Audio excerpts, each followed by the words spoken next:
The envelope didn't look dramatic.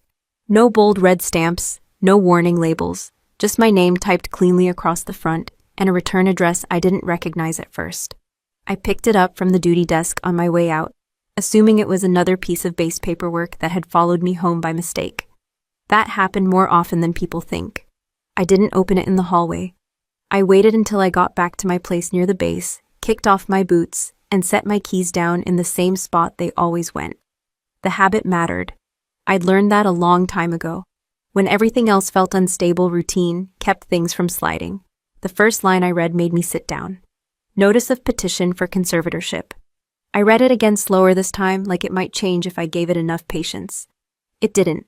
The words stayed exactly where they were, neat and confident, like they belonged there, like they had every right to be in my living room. Conservatorship.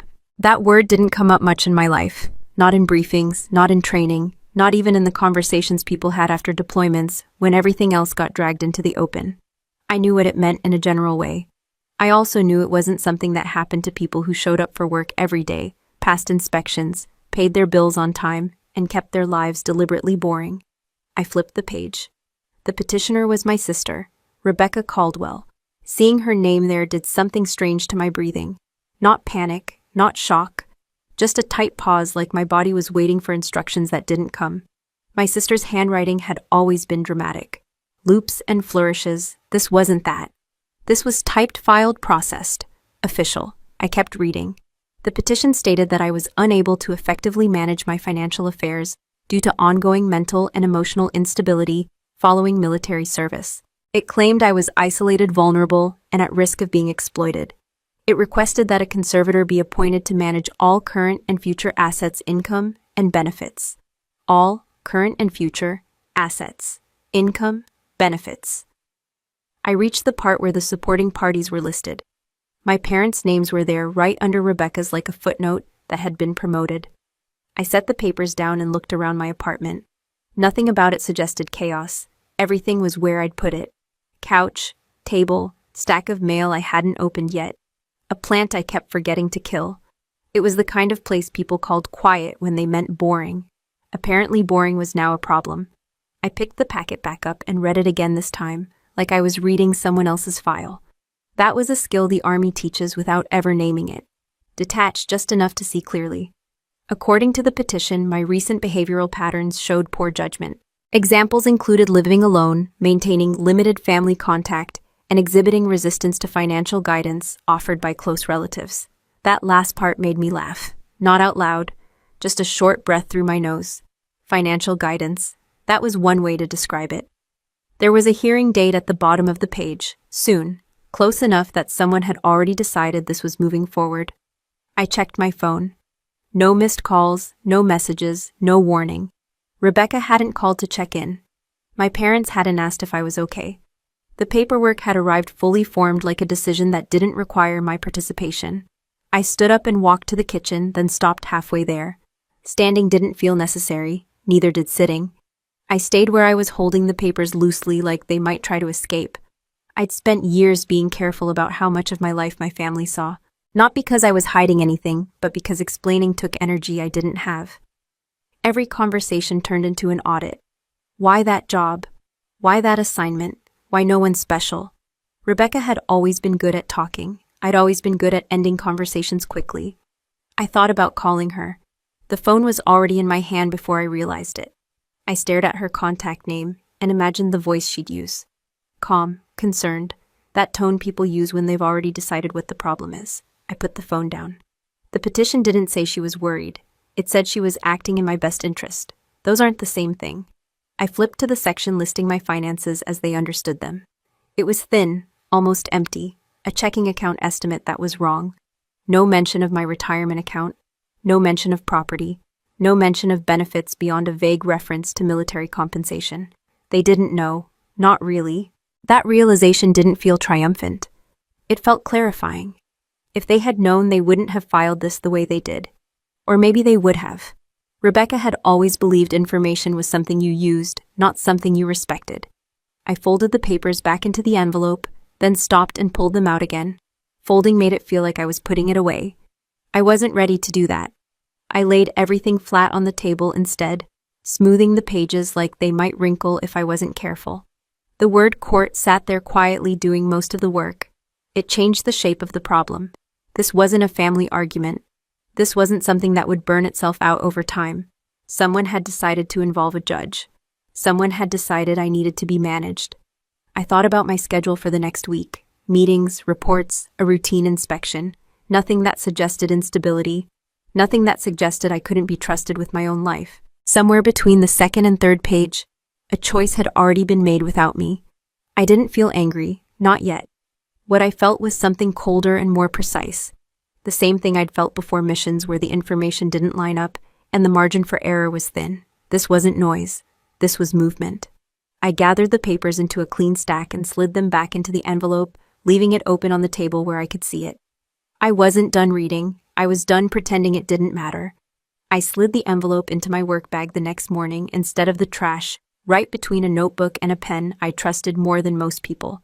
Carrying it felt deliberate, like acknowledging weight before it decided where it belonged.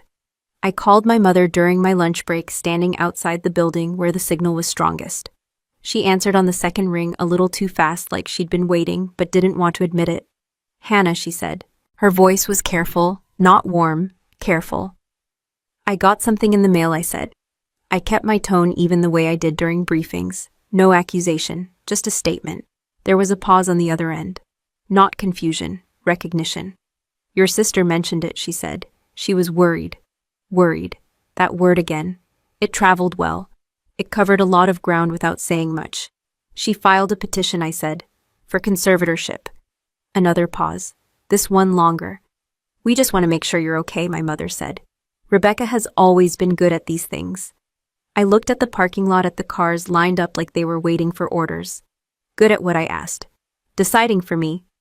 "That's not fair," she said quickly. "She's trying to help. You've been distant. Distant." That was what they called it when I didn't explain myself on demand.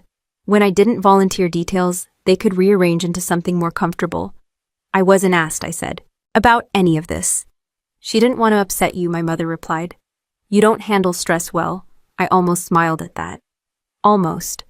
My job description involved managing stress for a living, just not the kind that came wrapped in family concern and legal paperwork. "I handled deployments," I said. "I can handle a conversation." She thought this would be better, my mother said.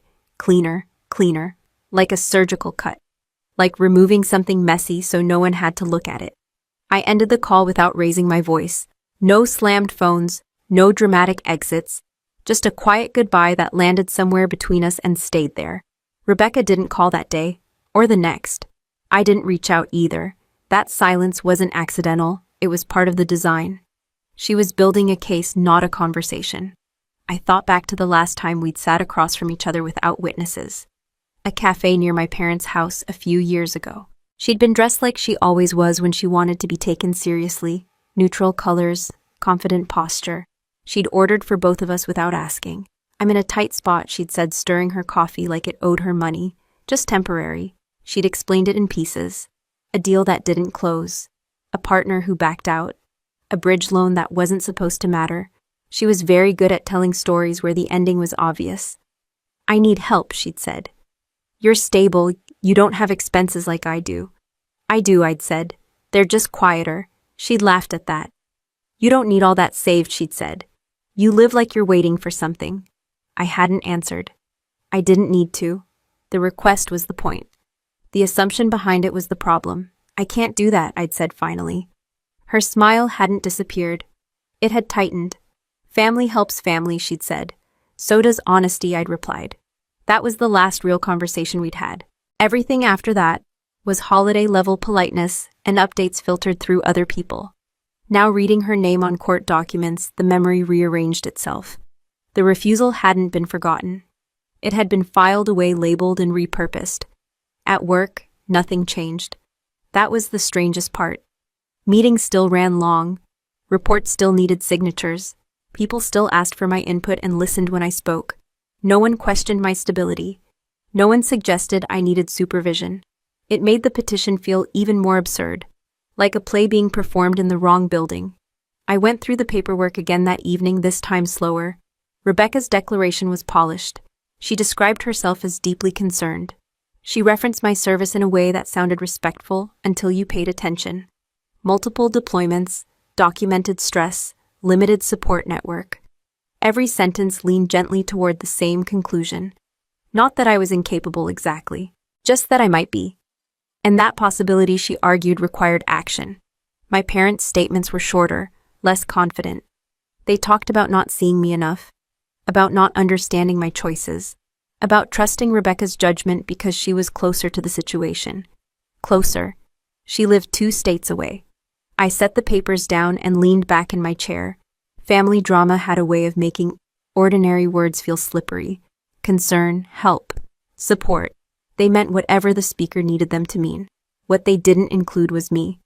I considered showing up at my parents' house unannounced, walking into the kitchen and laying the papers out on the table, asking them to explain line by line why they'd agreed to this. The image lasted about 10 seconds before it fell apart. That would turn it into a scene. Rebecca would control that better than I ever could. I thought about the phrase that kept coming up in the petition, best interest. It was always used when someone wanted authority without responsibility. Best interest according to whom? Enforced how? And at what cost? I opened my laptop and searched for attorneys who worked with military cases. Not family law in general, military specific. I didn't need someone impressed by uniforms or service records. I needed someone who understood how easily the word deployment could be twisted into something dangerous. The list was shorter than I expected. I wrote down 3 names, cross-checked them, closed the laptop. Rebecca had made a move that looked reasonable to people who didn't know me. That was the part that mattered. She wasn't acting impulsively, she was acting confidently. I stood up and started clearing the table, stacking the papers, neatly aligning the edges. I wasn't trying to tidy. I was organizing. There's a difference. Sisters don't do this. That thought came and went without emotion, like a fact you acknowledge before moving on. The problem wasn't that she was my sister. The problem was that she'd decided my life was something she could manage better than I could. I placed the envelope back in my bag, zipped it closed, and set it by the door. In the morning, I would take it somewhere it belonged, somewhere decisions were based on evidence, not familiarity. Rebecca had chosen her method. I was choosing mine. I parked outside the clinic and sat with the engine running longer than necessary, watching the flag across the street shift in the wind. The appointment reminder buzzed on my phone. I silenced it without looking. The place was familiar. Neutral walls, low voices, clipboards. Nothing about it suggested weakness, but people loved to read it that way. The stress leave had been short. 2 weeks, no drama, no incident. My unit commander had signed off without hesitation, told me to take the time and come back steady. I did exactly that. The paperwork reflected what it was meant to reflect: fatigue after extended operational tempo. Nothing more. That wasn't how Rebecca framed it.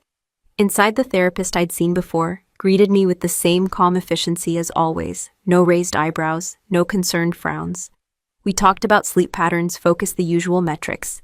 She asked if anything new was happening. I told her briefly.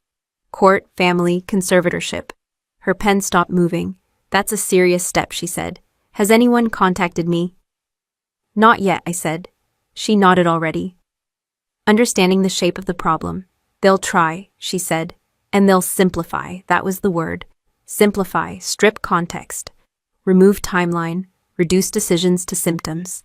The session ended on time. I walked out with the same clearance I'd always had: fit for duty, stable, no restrictions. The kind of document that never impressed anyone until it was missing. On the drive back, I replayed parts of Rebecca's declaration in my head. The way she'd described my service made it sound like something that happened to me, not something I chose. Like weather, like damage you inherit. She'd written that I struggled to reintegrate, that I withdrew socially, that I exhibited guarded behavior. All true in the most unhelpful way possible. Guarded behavior was how you stayed alive in certain places. Withdrawal was how you rested. Reintegration was a process, not a switch. None of that fit neatly into a legal filing. At work, I pulled my personnel file and read it straight through the way I would if I were auditing someone else. Performance reviews, commendations, notes from supervisors, no gaps, no warnings, no language that suggested instability. The contrast was almost funny. On one side, a clean record built over years. On the other, a narrative assembled from fragments and tone. Rebecca hadn't lied. She'd curated. I thought about the moment she must have decided to use my service as leverage. It wouldn't have been emotional. She didn't operate that way. It would have been practical. A calculation about what sounded convincing to people who didn't know the difference between recovery and collapse. I sent an email to my unit admin requesting certified copies of specific records. Not everything, just enough to establish continuity. Dates, evaluations, duty status. I didn't explain why. I didn't need to. The request was routine. By the end of the day, I had confirmation they were processing it. That night, I opened the conservatorship petition again and read the section about risk of exploitation. Rebecca argued that my lack of engagement with financial advisors made me vulnerable, that my reluctance to involve family in money decisions was a red flag. I snorted at that. If anything, my reluctance was the reason I wasn't vulnerable. I pulled up my bank statements and scanned them for anything that could be misunderstood if someone wanted it to be. Regular deposits, predictable withdrawals, no gambling, no sudden transfers, the kind of record that bored people who expected chaos. Rebecca hadn't included any of it. She'd written about what she couldn't see. I remembered a conversation from years ago after my first long deployment. A family gathering. Someone had asked how I was doing. I'd said fine. Rebecca had laughed and said, "You always say that. That's how we know you're not." Everyone had smiled, relieved. The narrative had been set. I was the one who didn't know herself. That story had traveled. Quietly, comfortably. Now it had a court date. I closed my laptop and leaned back, hands behind my head, staring at the ceiling. I wasn't angry yet. What I felt was a tightening focus, the kind that came when assumptions needed to be corrected without spectacle. The army hadn't made me fragile. It had made me precise. It had taught me that documentation mattered, that consistency mattered, and that letting other people define your condition was a mistake. I drafted a short timeline for myself, not for court, for clarity, dates of deployments, dates of leave, dates of evaluations. The stress leave sat there like a comma, not a period. 2 weeks in a career measured in years. Rebecca had circled it and read, metaphorically speaking. I thought about calling her again just to hear how she'd justify this in her own words. The idea passed. Hearing her voice wouldn't add information. It would add noise. Instead, I made another list. Not of assets, not yet. Of people who could speak to my capacity without exaggeration. Supervisors. A colleague who trusted me with sensitive decisions. A neighbor who'd seen me handle real-life logistics without supervision. The list wasn't long. It didn't need to be. Before bed, I opened my email and saw a message from one of the attorneys I'd contacted. Short, direct, available for a consultation the following week. Experience with cases involving service members and misuse of mental health narratives. I replied with a single sentence, confirming the time. As I set my phone down, I noticed how quiet the apartment was. Not lonely, just orderly. The kind of quiet that let you hear yourself think. Rebecca had built her case on the idea that quiet meant broken, that distance meant danger, that privacy meant denial. She was wrong about the army. She was wrong about me, and she was about to find out that the things she couldn't see were the things holding everything together. I turned off the light and lay there, already arranging the next steps in my head, not because I was worried, but because planning was what I did when someone misread the situation and decided to act on it. I printed the petition and spread it across the table like a map someone else had drawn of my life. When you stop reading it as an accusation and start reading it as a product, the craftsmanship becomes obvious. The language was careful, nothing absolute, everything conditional, a trail of maybes stitched together to look like a conclusion. May lack capacity, may be at risk, may benefit from oversight. No one had said I was incompetent, not outright. They didn't need to. The document did the work quietly, the way good paperwork always does. Rebecca's attorney had built the case the same way people build resumes. Leave out the dull parts. Highlight anything that sounds dramatic out of context. My deployments were listed without roles, just durations, long stretches away. My stress leave was noted without the return to duty clearance. Dates floated without anchors. On paper, I looked like a problem waiting to happen. I read the section titled Proposed Conservatorship Scope. It was broader than I expected. Control over bank accounts. Authority to manage benefits. Discretion to approve or deny expenditures in the respondent's best interest. That phrase again, best interest. The most flexible concept in the legal system. I imagined how it would sound in a courtroom. Concerned sister, elderly parents.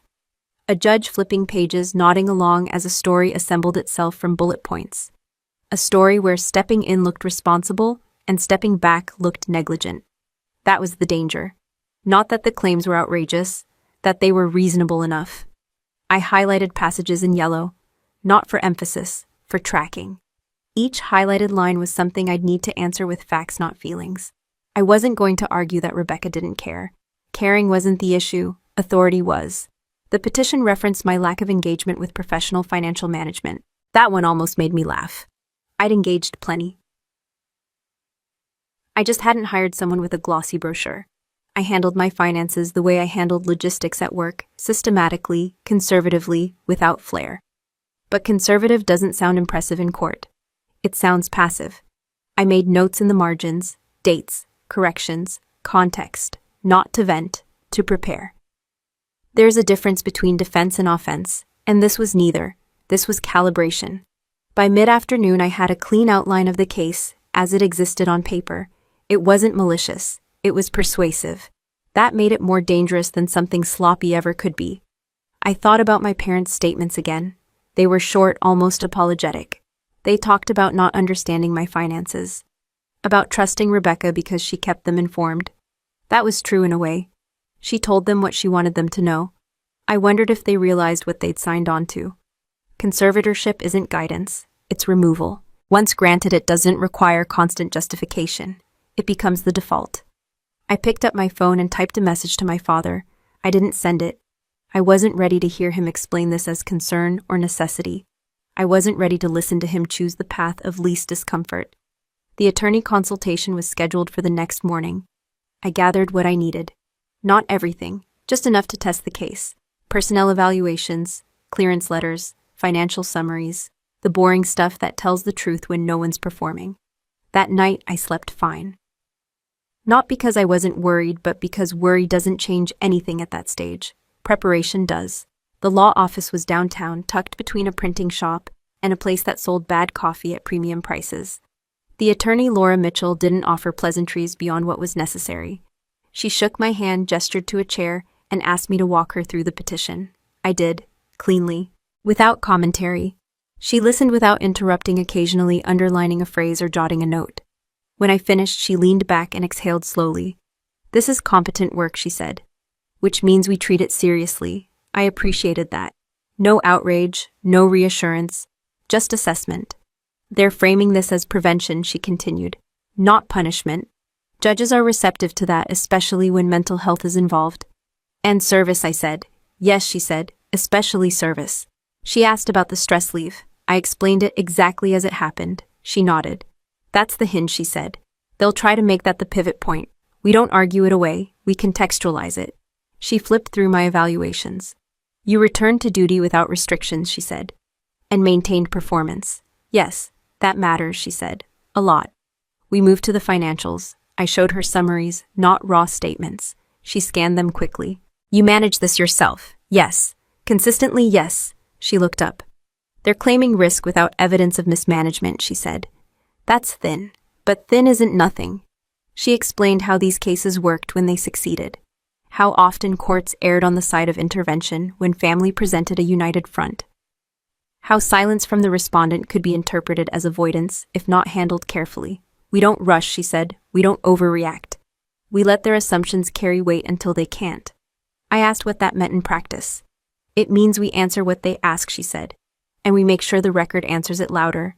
She outlined the response strategy: formal objection, evidence of capacity, testimony from supervisors if necessary. Financial disclosures presented methodically, not theatrically. "The goal isn't to embarrass anyone," she said. "It's to remove doubt." I nodded. That I understood.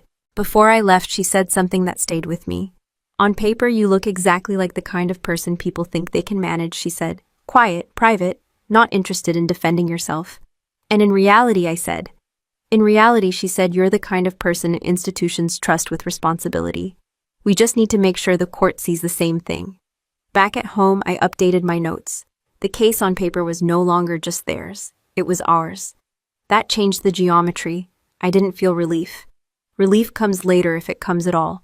What I felt was alignment, the sense that the problem had been defined accurately. Rebecca had built a narrative that worked until it met resistance. Not anger, not confrontation, resistance grounded in documentation. I placed the petition back on the table, now marked, annotated, understood. It no longer felt invasive. It felt incomplete. And incomplete things have a way of demanding to be finished. I signed the engagement letter without ceremony, the pen leaving a neat line where Laura Mitchell pointed. The motion was small, but it shifted something real. Not confidence, clarity. Once the paperwork was done, the situation stopped being theoretical and started being procedural. Laura didn't ask me to tell my story again. She asked for documents. Give me continuity, she said. Show me that yesterday looks like today. I opened my laptop and pulled up the files I'd already organized. Evaluations, pay stubs, benefits, summaries, loan statements. She scanned quickly, not lingering, not impressed. That was good. I didn't need impressed. I needed accurate. Your sister's case depends on the court, feeling uneasy, she said. We make unease expensive. She explained the plan in plain terms. File a formal objection. Attach evidence that addressed the petition line by line. No speeches. No grandstanding. If the other side wanted drama, they'd have to perform alone. What about my parents, I asked. We don't subpoena them unless we have to, she said. They'll show up anyway. That sounded right. People rarely miss events they believe justify themselves. Laura sent a short email to an associate and asked me to confirm a few dates. She spoke in clipped sentences the way people do when they're not trying to sell reassurance. I appreciated that she didn't ask how I felt. She assumed I'd handle that part. Before I left, she said one more thing. Do not contact your sister, she said. Not to explain, not to argue. Silence is not weakness in this context. It's discipline. Discipline, I understood. On the drive back, my phone buzzed. Rebecca, I let it ring. She called again 10 minutes later. I let that ring too. The third time I silenced the phone and placed it face down on the passenger seat. I wasn't ignoring her. I was following instructions. At home, I cleared a space on the table and set up a system. Not a dramatic one, just folders, labels, dates. I separated facts from impressions. Anything that required explanation went into one stack. Anything that spoke for itself went into another. The Army teaches you that preparation isn't about anticipating every outcome. It's about reducing variables. I reduced variables. Laura emailed that evening with a draft of the objection. It was concise, firm, almost boring. I read it twice looking for emotion. There wasn't any, just statements backed by exhibits. The respondent maintains full capacity, it read. There is no evidence of mismanagement. I approved it with a single reply. Over the next week, paperwork moved. My unit admin sent certified records. My bank provided letters confirming account history. The VA loan statements came in clean and exact. Everything aligned the way it should when you don't cut corners. Rebecca stopped calling. She sent a message instead. I wish you'd talk to me before this gets ugly, she wrote. I didn't respond. Ugly was subjective. What she meant was inconvenient. My parents sent a group text the following day. Neutral tone, concerned phrasing. They asked if I'd consider mediation. The timing was off. Mediation happens before filings, not after. I replied with one sentence. Please direct all questions to my attorney. That message did more than any argument could have. It established a boundary that wasn't emotional. It was structural. Laura called later to say the court had acknowledged receipt of the objection and scheduled a hearing date. She didn't sound dramatic. She sounded busy. Between now and then, she said, we keep doing exactly what you're doing, which was working, sleeping, and maintaining routines. I didn't change my schedule. I didn't call in favors. I didn't announce anything. If anyone at work noticed something was happening, they didn't comment. Professional environments have a way of respecting silence when it's well managed. A few days later, Laura asked me to come by again. This time, we went over potential testimony, not scripts, topics. If they push the mental health angle, she said, you answer narrowly. You don't educate, you confirm facts. She role-played a few questions, not to provoke me, but to check my instinct. How did deployment affect you? It required adjustment, I said. I adjusted. Why did you take stress leave to maintain performance? Do you believe you're capable of managing your finances? Yes. She nodded. Good. Short answers, no commentary. She explained that judges look for steadiness more than eloquence. You don't need to be persuasive, she said. You need to be consistent. That was familiar ground. We talked briefly about Rebecca's finances. Laura had pulled public records. Nothing sensational, some liens, a business entity that had changed addresses twice in a year, a personal loan with unfavorable terms. She's under pressure, Laura said. That doesn't make her wrong, but it explains timing. Timing mattered. I left her office and walked 2 blocks before realizing my shoulders felt lighter. Not relieved, just unburdened by uncertainty. Knowing how something would be handled has a way of quieting unnecessary noise. That evening I reviewed my calendar and marked the hearing date. I didn't block the whole day, just the morning. I expected to be back by lunch. There was no reason to assume the world would pause for this. Rebecca sent another message, this one longer. She wrote about family, about intentions, about how courts misunderstood people. She said she was doing this to protect me. I deleted it. Protection without consent isn't protection, it's control. As the days passed, the case stopped feeling personal. Not because it wasn't, but because the process stripped it down to claims and evidence. Rebecca's narrative depended on interpretation. Mine depended on records. Laura sent a final checklist the night before the hearing. IDs, copies, arrival time. Where to sit, when to speak. Wear something neutral, she added. Not defensive, not performative. I laid out my clothes and turned in early. Not out of anxiety, but habit. Mornings go better when nights are uneventful. In bed, I stared at the ceiling and considered how strange it was that my life had become an exhibit. Not because it was chaotic, but because it was ordinary enough to be underestimated. That was the mistake Rebecca had made. She'd assumed quiet meant empty. She'd assumed my reluctance to explain myself meant I couldn't. The system didn't reward assumptions, it rewarded proof. And proof, it turned out, was something I'd been collecting for years, without knowing I'd need it. I opened the safe after dinner, not because I felt dramatic, but because that's where the boring things lived. Statements, deeds, account summaries. The kind of paperwork that only mattered when someone decided it didn't exist. I laid everything out on the table in the order Laura had suggested. Chronological, verifiable, nothing flashy. If you wanted excitement, you'd be disappointed. If you wanted clarity, you'd be satisfied. My pay history told the same story every year. Base pay, promotions on schedule, hazard pay during deployments. Nothing sudden, nothing suspicious. I'd never chased bonuses. I'd chased predictability. When you move as often as I did, predictability becomes a luxury. The retirement account was next. TSP contributions set years ago and never touched. The percentages weren't aggressive. They weren't timid either, just steady. I'd adjusted them once after a deployment when I realized how much time did to money if you let it. I remembered Rebecca asking once why I didn't do something smarter with my savings. I'd told her I was. She'd laughed like I was joking. Then the properties. 2 small places near bases I'd been assigned to. No grand plans, no flipping fantasies. One had lost money the first year. Repairs vacancy, a tenant who left without notice. I'd covered the gap, fixed what needed fixing, and kept going. The second one had been easier. Timing, luck, a little patience. Nothing about them screamed success. That was the point. They worked. I stacked the documents into folders labeled and dated. Each page was a sentence in a language Rebecca didn't speak. She understood leverage. She didn't understand accumulation. My phone buzzed with an email from Laura. She'd reviewed the financial disclosures I'd uploaded earlier. Her response was a single line. This tells the story we need, not the story Rebecca wanted. The story that existed. I thought about how my family would react if they'd known any of this. Not impressed, confused, maybe offended. Quiet success has a way of irritating people who prefer visible struggle. It denies them the chance to help. That was the real sin, I realized. Not that I'd done well, that I'd done it without needing anyone's approval. I packed the folders into a slim briefcase Laura had recommended. Nothing bulky, nothing theatrical. The goal wasn't to overwhelm. It was to answer. At work the next day I kept things normal. A meeting ran long, a report needed revisions. Someone asked my opinion on a supply timeline, and I gave it. If anyone noticed the court date circled on my calendar, they didn't mention it. People in my line of work respect privacy because they understand consequences.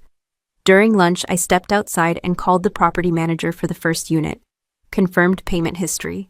Asked for a simple letter verifying tenancy and maintenance records. She agreed without questions. These requests weren't unusual. Adults manage assets quietly all the time. I called the bank next, requested official account summaries with balances and transaction history. The representative asked if there was a deadline. I gave her one. She met it. By evening, my inbox was full of confirmations. Everything aligned. No surprises, no scrambling. The kind of outcome that happens when you plan years in advance without knowing why. I sat down and reviewed the packet Laura had prepared for submission. It was clinical. Tabbed exhibits, neutral headings. Each claim from the petition paired with a response that required no adjectives. Claim inability to manage finances. Response: see exhibits B through F. That was it. No commentary, no defensive character. Character doesn't belong in spreadsheets. I signed the affidavit attesting to the accuracy of the disclosures. The signature looked the same as it always did. No flourish, no hesitation. Before sealing the envelope, I paused and thought about Rebecca reading these numbers for the first time. Not because I wanted to imagine her reaction, but because it explained her confidence up to now. She'd assumed absence meant lack. She'd assumed silence meant confusion. She'd assumed wrong. I didn't feel satisfaction. I felt something closer to relief, but even that wasn't quite right. It was recognition. The sense that the pieces of my life fit together in a way that didn't require explanation. That night I slept deeply. No dreams, no replaying conversations. Just rest. In the morning I drove downtown and parked in the garage Laura had recommended. Neutral location, neutral entrance. The building itself was unimpressive. Beige stone, narrow windows, the kind of place where decisions happened without applause. Inside, Laura met me near the security checkpoint. She glanced at the briefcase and nodded. Perfect, she said, like we were talking about a tool, not my life. We passed through metal detectors and into the hallway outside the courtroom. Rebecca was already there, standing with my parents and her attorney. She looked composed, concerned, ready. She saw me and smiled, not warmly, confidently. Hannah, she said. I'm glad you came. I returned the nod without stopping. Laura guided me to our seats. No greetings, no small talk. The room was filling with low voices and shuffling papers. As we waited, I watched Rebecca interact with her lawyer. She gestured lightly as if the outcome were already understood.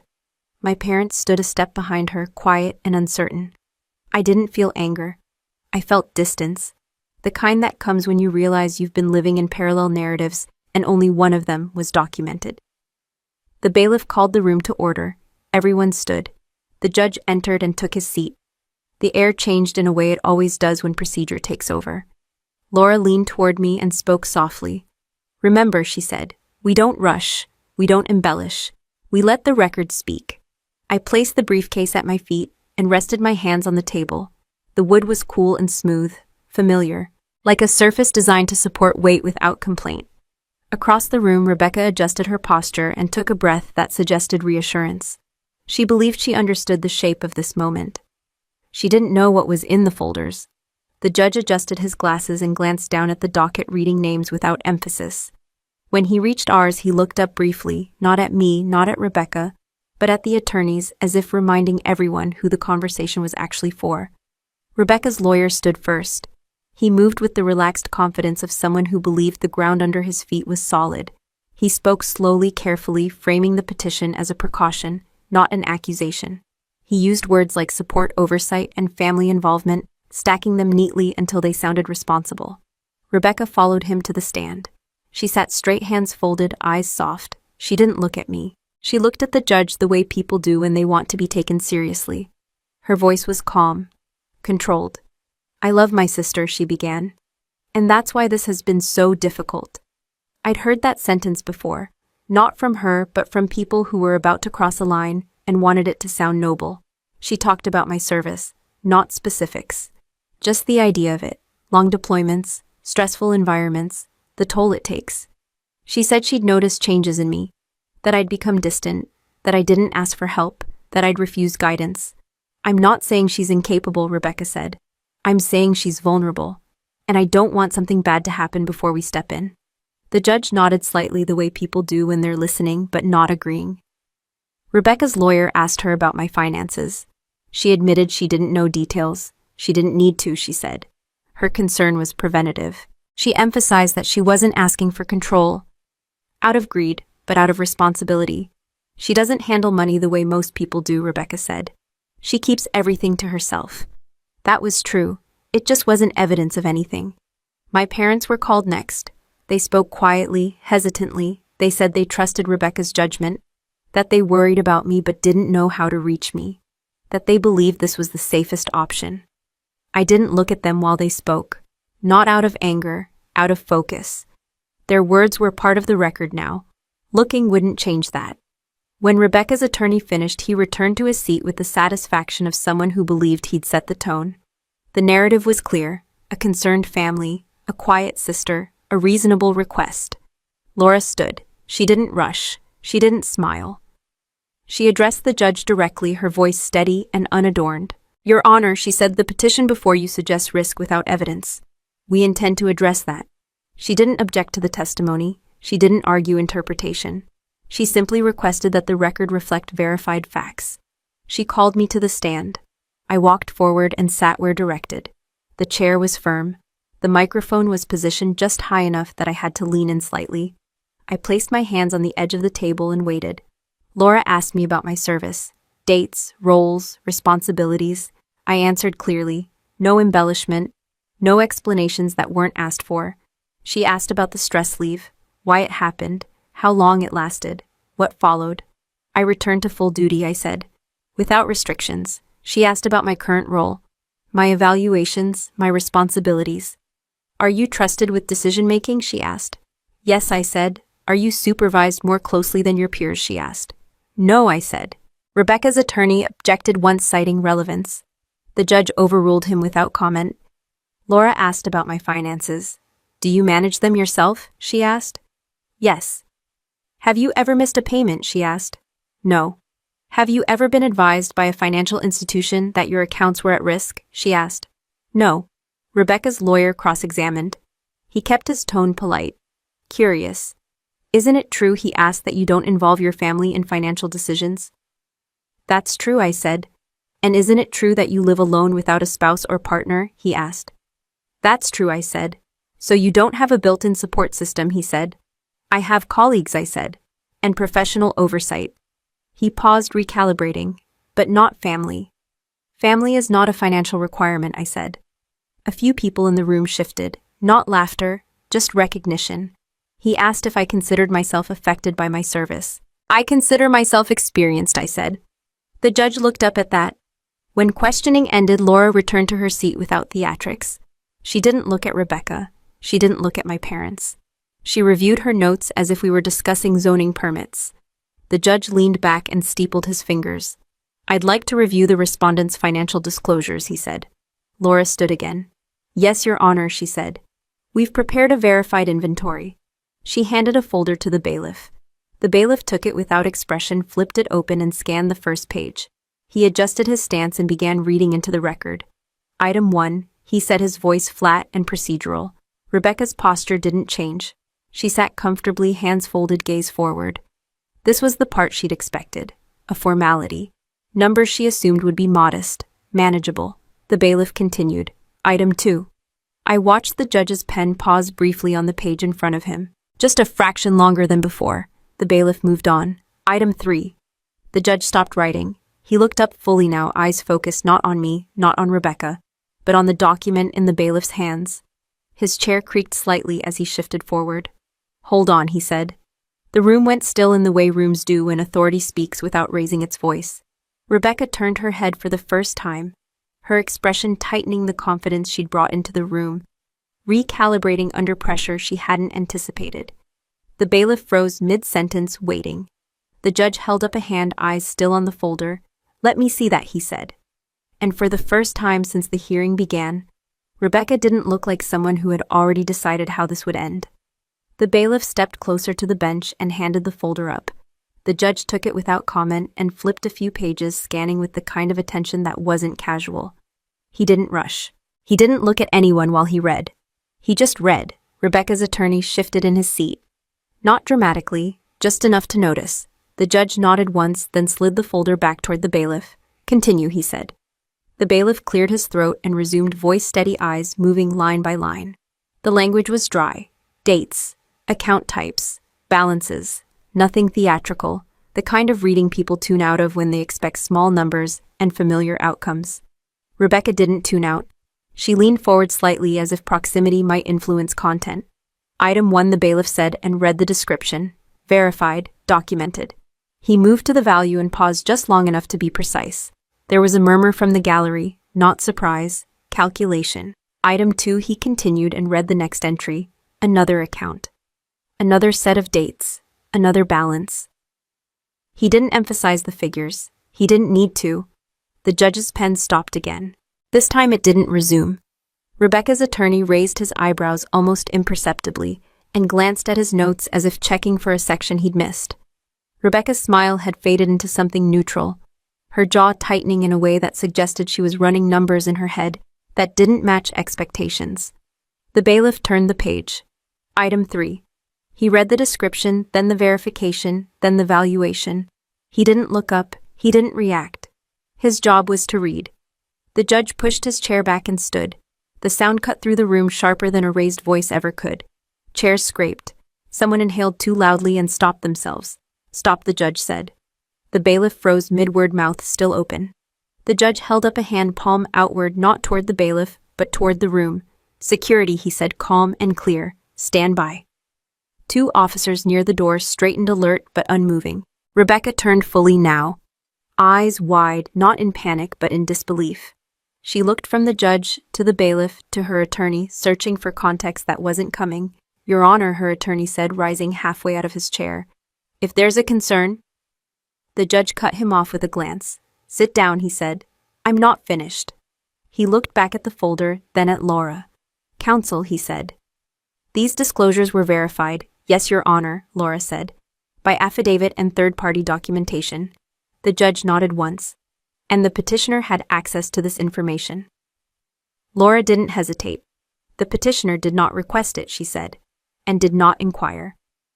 The judge looked at Rebecca. Ms. Caldwell, he said. Did you review any of this prior to filing? Rebecca stood quickly, as if movement might restore control. I didn't know the specifics, she said. That's why I was concerned. Concerned, the judge repeated, testing the word. He gestured to the folder. You filed a petition to assume control of assets you did not verify. Rebecca's mouth opened, then closed.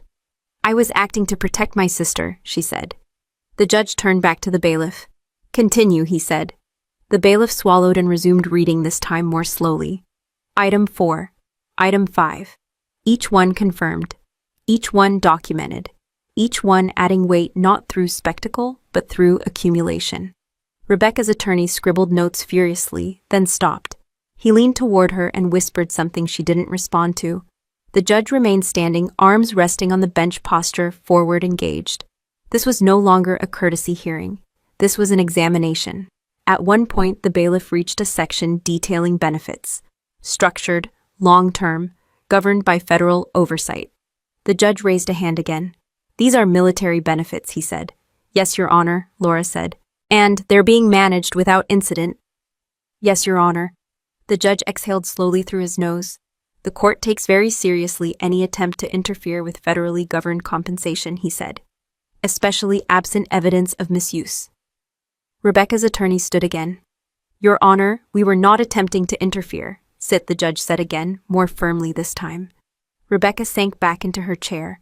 Her face had gone pale, the confidence she'd arrived with replaced by a kind of stunned recalculation. This wasn't the room she'd prepared for. This wasn't the version of events she'd rehearsed. The bailiff reached the final pages. The list ended the way it began. Cleanly, completely, he closed the folder. The judge remained standing for a moment longer, eyes scanning the room, then sat back down. The shift didn't release the tension. It concentrated it. He looked at Rebecca. Ms. Caldwell, he said. You described your sister as financially vulnerable. Rebecca nodded too quickly. Yes, Your Honor, you described her as isolated, the judge continued. At risk. Yes, she said. The judge tapped the folder once with his finger. The record suggests something else entirely. Rebecca's attorney cleared his throat. Your Honor, if we may. You may not, the judge said. Not yet. He turned to Laura. Counsel, he said. You mentioned earlier that timing was relevant. Yes, Your Honor, Laura said. If the court permits, we have additional information regarding the petitioner's circumstances. Rebecca stiffened. The judge looked at her attorney. "You'll have an opportunity to respond," he said. "But first I want clarity." He turned back to Laura. "Proceed." Laura adjusted a single page on her legal pad and spoke without inflection. "Public records indicate that the petitioner has experienced recent financial strain," she said, "including obligations that predate this filing by several months." Rebecca shook her head. "That's not—" The judge raised a hand. "You'll speak when asked," he said. Laura continued outlining facts the way she always did. Dates, filings, changes in addresses, nothing accusatory, just connections. The judge listened without interruption. Across the room, Rebecca's posture collapsed inward slightly, her hands gripping the edge of the table as if to anchor herself. The room had tilted and she was trying to stand upright through it. The judge set his pen down and looked from one table to the other. The silence that followed wasn't empty. It was evaluative. "Conservatorship is an extraordinary remedy," he said finally. "It requires extraordinary justification." He glanced again at the folder, then at me for the first time since the reading began. Not assessing, just acknowledging. Rebecca stared straight ahead now, eyes fixed, shoulders rigid, as if stillness might protect her. The judge drew a breath and leaned forward, the weight of the moment no longer hidden behind procedure. The judge didn't raise his voice when he spoke again. He didn't need to. The room had already adjusted to him. "Ms. Mitchell," he said, "you were beginning to explain the petitioner's circumstances." Laura stepped forward, one page in hand. "Yes, Your Honor," she said. "The timing of this filing coincides with several financial obligations incurred by the petitioner." She didn't say Rebecca's name. She didn't need to.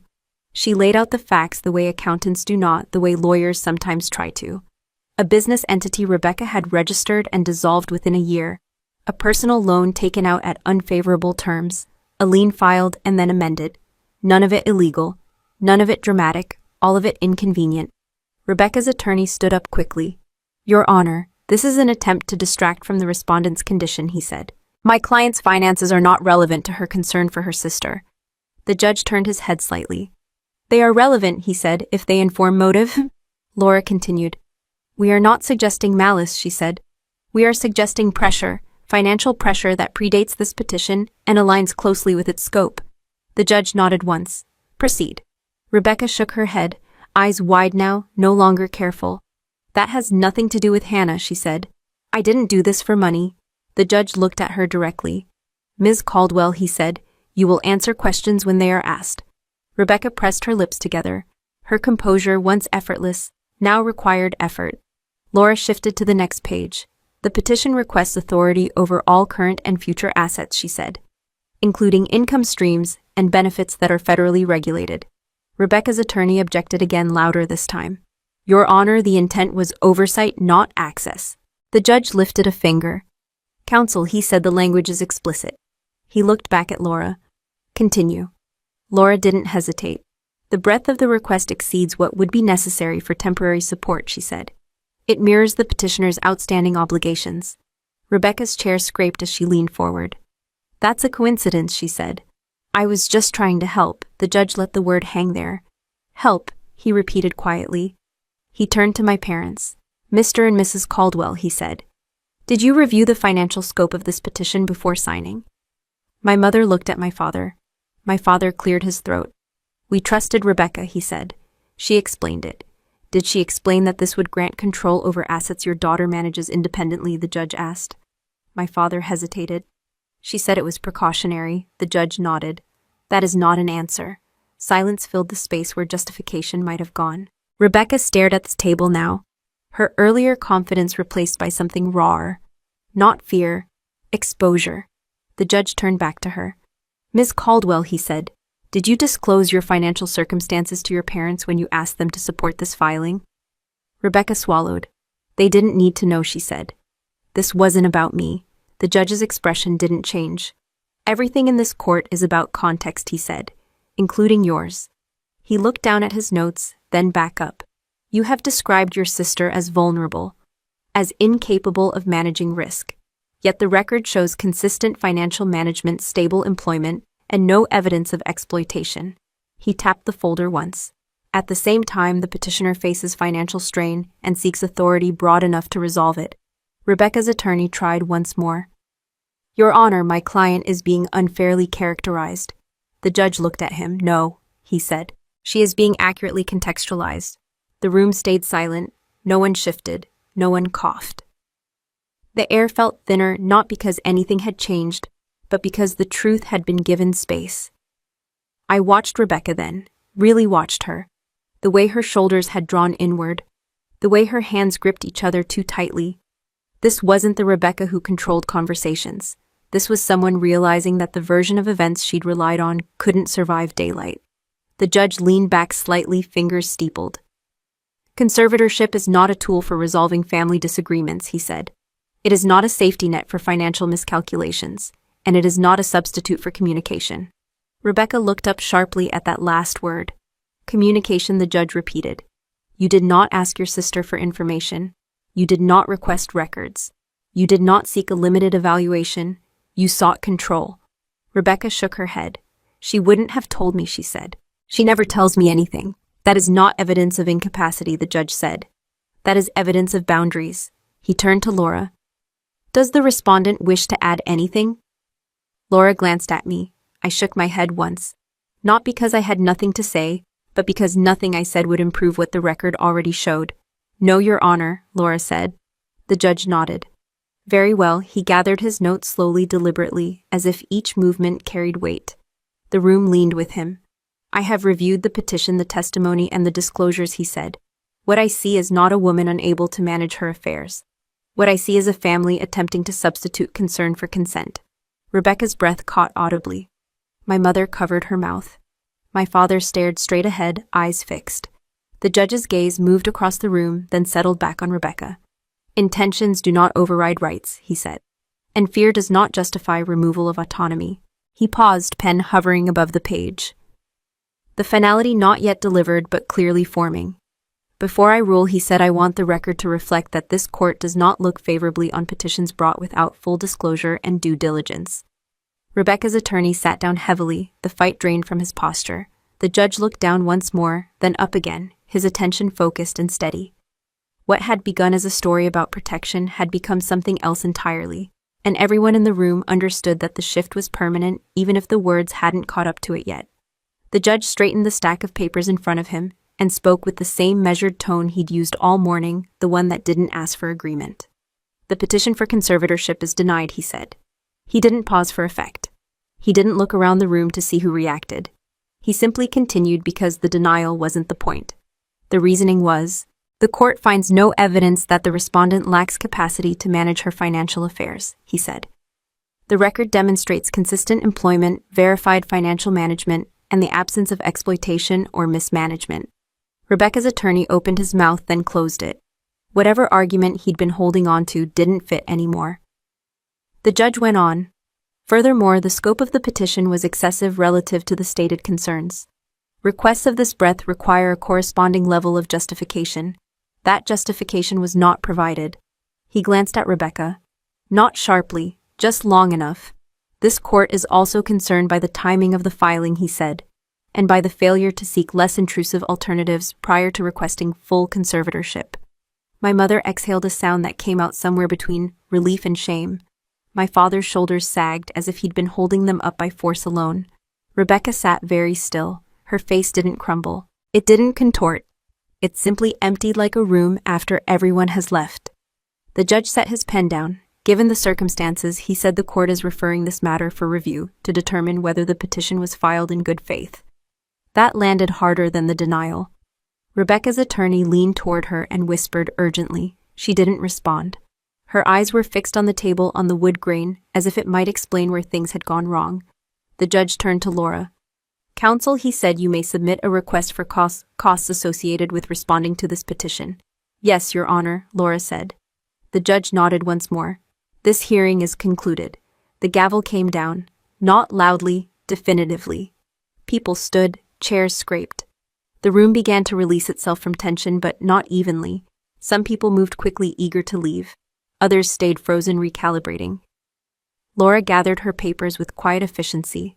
Let's go, she said to me, already stepping toward the aisle. As we passed Rebecca's table, her attorney was speaking in low, urgent tones. We need to talk about next steps, he said. Rebecca didn't look up. Outside the courtroom, the hallway felt too bright, the noise too casual.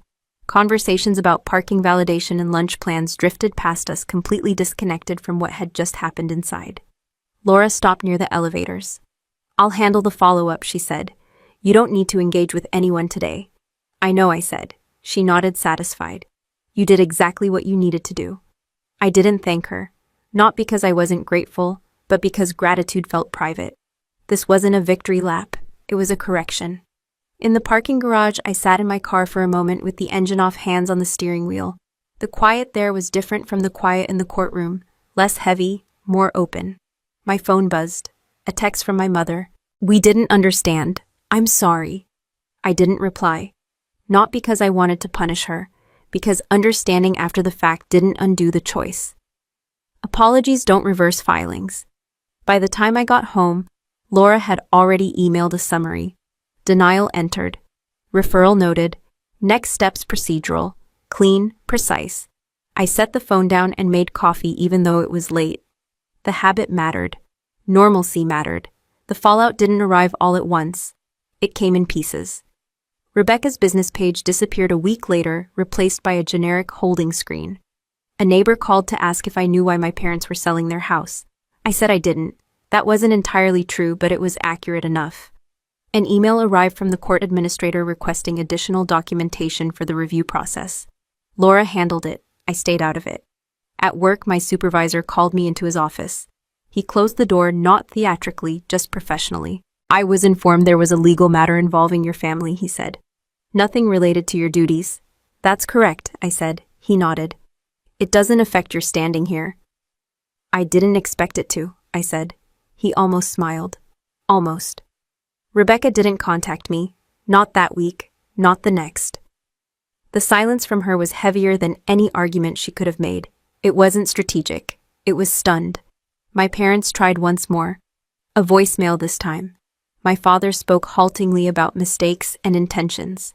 He said they'd trusted Rebecca because she was convincing. Convincing. That was the word people used when they realized they'd mistaken confidence for accuracy. I listened to the message once and deleted it. Weeks passed. The review moved forward, quietly, methodically. The court requested clarifications. Laura provided them. There were no surprises left to uncover. One afternoon, Laura called. "The court has determined the petition lacked sufficient good faith," she said. "Sanctions will be imposed." "What kind?" I asked. "Financial," she said. "And procedural, enough to make the point." I closed my eyes briefly, not in satisfaction, in closure. Rebecca had tried to turn my life into a problem that needed solving. The system had turned her attempt into a record. That was the difference between drama and consequence. That evening, I went for a run near the base. The path was familiar, predictable. My breathing settled into rhythm without thought. I wasn't thinking about Rebecca, or my parents, or the courtroom. I was thinking about how little had actually changed. My job was the same. My routine was intact. My autonomy had been affirmed, not granted. It had always been there. It just needed to be defended once in a language the court understood. When I got back to my apartment, I showered, ate, and laid out my uniform for the next day. The gestures were ordinary, intentional. The fallout was still unfolding somewhere else in other people's lives.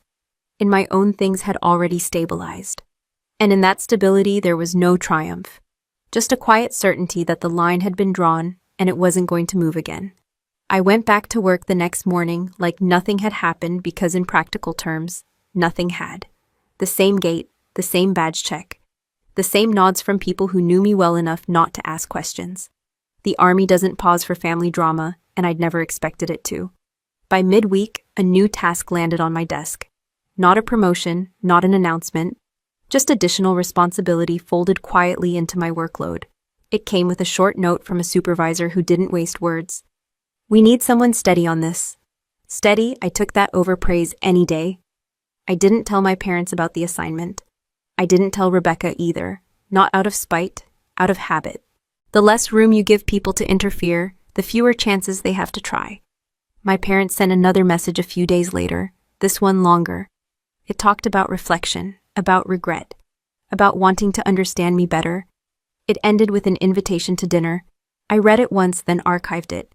Understanding is something you pursue before you sign documents. After that, it becomes a consequence you live with. Rebecca stayed silent. That silence traveled through mutual acquaintances in small updates I didn't ask for. Her finances were being restructured. Her plans had shifted. She was taking time to regroup.